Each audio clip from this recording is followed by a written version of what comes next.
Another story I heard about myself. This one happened in high school. We had this teacher in high school whose kid went to our high school. His name was Mr. McNamara, and his son Jake McNamara went to our high school. He was a sophomore when I was a senior, so he was 2 years behind me. And Mr. McNamara was an asshole. And one weekend, he and his wife decided to leave town, which you should never do if you're an asshole. And Jake McNamara decided to throw a party at the teacher's house. Hooray!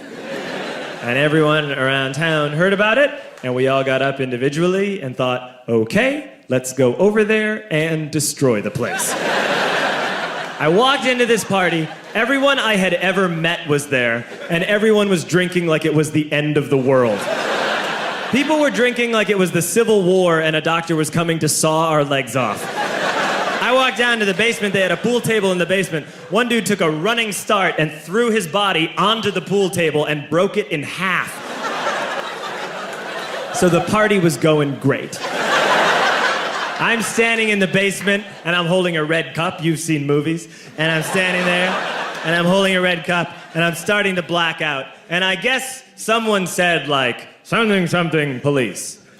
And in a brilliant moment of word association, I yelled, fuck the police! Fuck the police! And everyone else joined in. The reason someone had said something, something, police was because the police were there. So a Chicago police officer walked down the stairs and got to the bottom in the basement and looked out over a sea of drunk toddlers yelling, fuck the police, in his face.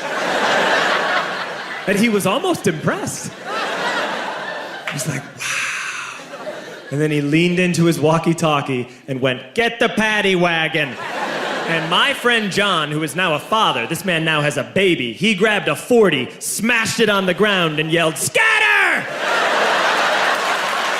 And everyone ran in a different direction.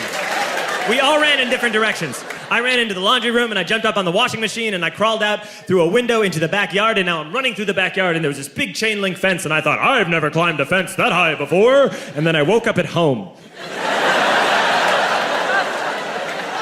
On Monday, I went to school because that's what we did back then. And I'm walking into the school building and who do I see but Jake McNamara. And he says to me, hey, were you at my party on Saturday? And I said, no. You know, like a liar. And he said things got really out of hand. Someone broke the pool table. But the worst thing, he says, the worst thing is that someone stole these old antique photos of my grandmother, and my parents are freaking out about it. And I had that thought that only blackout drunks and Steve Urkel can have.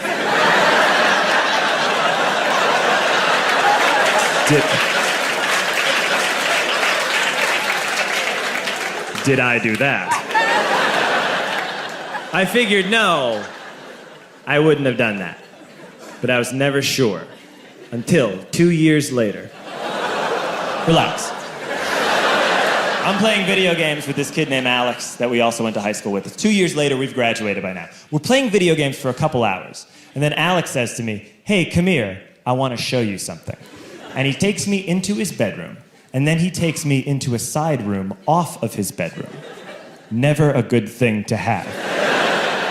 And he shows me a tiny room that is covered wall to wall in stolen antique photos from different people's parties over the years.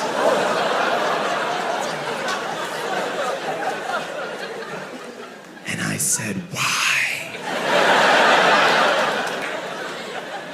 Why do you do this? And Alex said, because it's the one thing you can't replace.